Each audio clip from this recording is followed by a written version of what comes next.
हाँ जी, तो बच्चों ये रही हमारी सेक्शन 6.39 की प्रॉब्लम, जिसमें वो कहता है कि what are the odds for the occurrence of an event if probability is 4/7।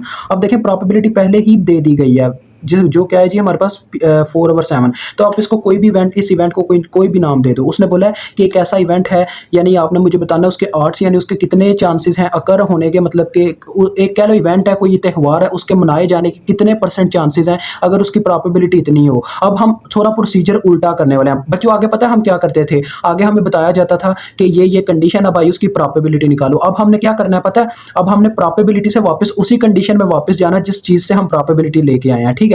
तो इसका फार्मूला क्या होगा, अब देखें, अगर मैं बच्चों दो चीजें प्लस करता हूं, a प्लस ए करता हूं, या कह लें 2a में मैंने a जमा किया, तो मुझे फिर से 2a ही चाहिए, तो मैं क्या करूंगा, जो 3a आया होगा उसमें से a माइनस कर दूंगा। यही यहां पे कंडीशन चलने वाली है। तो देखें, प्रोबेबिलिटी का आप कोई भी नाम रख दो, पी या ए रख दो, ठीक है, यानी कि उसको इवेंट ए कहला दो। ये जो इवेंट की, जिस इवेंट की बात कर रहा है ना कर होने की, उसको इवेंट ए का नाम दे दो, ठीक है। तो वो कितनी है जी 4/7 जो उसने हमें दी हुई है। अब हमने ना इसको प्रीवियस कंडीशन में वापस लेके जाना, तो इस वजह से हमें इसका क्या चाहिए जी, इसका हमें चाहिए बार, पी ऑफ ए बार हमें चाहिए। तो इसका फार्मूला मैंने आपको बताया था 1 माइनस पी ऑफ ए होता है। तो ये आ गया जी। अभी यहाँ पे चाहे ना पुट करें, तो आर्ट्स का फार्मूला बच्चों ये होता है, देखें हमने क्या करना है, प्रोबेबिलिटी से वापस उसी कंडीशन में वापस जाना जहां से हमने प्रोबेबिलिटी निकाली थी। यही समझ लें कि हमने जो ए की प्रोबेबिलिटी निकाली हुई है ना एन ऑफ ए की और एन ऑफ एस की मदद से, अब हम एन ऑफ ए और एन ऑफ एस की फॉर्म में दोबारा वापस जाने लगे हैं, ठीक है।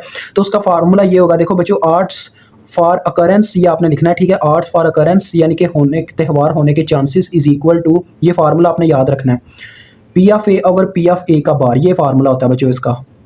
यानी कोई भी इवेंट है उसका नीचे बार होगा, ऊपर इवेंट होगा। ये बच्चों ऐसे ही है, दो को हमने क्या किया जी, 2 से डिवाइड कर दिया, यानी ये ऐसे है जैसे 2 को हमने 1/2 से मल्टीप्लाई कर दिया। यही चीज़ हमने, मतलब मैंने आपको बात बताई है। हम आगे मतलब कि प्रोबेबिलिटी हमें मिली हुई थी, हमने उससे वापस प्रीवियस फॉर्म में जाना, तो हमें प्रोबेबिलिटी से ही डिवाइड करना होगा, लेकिन उस प्रोबेबिलिटी के बार से डिवाइड करना होगा। ये कंडीशन है इसकी। तो क्या फार्मूला बन जाएगा, P of A over 1 minus P of A. अब वैल्यूज पुट करके इसको कैलकुलेट कर लें। तो बस ये आपका क्वेश्चन छोटा सा है, कोई इतना मतलब कि लंबा क्वेश्चन नहीं है। Arts for occurrence is equal to P of a बच्चों कितना, 4/7 ओवर 1 माइनस 4/7। तो इसको कैलकुलेट कर लेते हैं। यार क्या हो गया, मेरी भी लैंग्वेज कुछ अजीब हो गया बच्चों।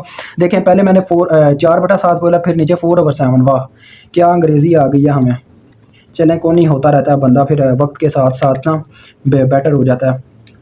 तो बेटर मीन्स मैं तो बेटर तो नहीं हुआ, ख़राब हुई है मेरी कंडीशन, लेकिन फिर भी ये 4/3 आ रही है, ठीक है बच्चों। लैंग्वेज की कंडीशन अभी मेरी ख़राब चल रही है, तो कोई मसला नहीं है। तो 4/3 आ गया, तो ये आपका रिजल्ट है। मुझे उम्मीद है आपको समझ आ गई होगी। ये पता हमने क्या किया, पहले हम प्रोबेबिलिटी निकाल रहे थे दी गई चीज़ों से, दी गई कंडीशन से। अब हम क्या कर रहे हैं, प्रोबेबिलिटी की वजह से कंडीशन में वापस गए हैं। बस ये इस क्वेश्चन की कंडीशन थी, ठीक है जी।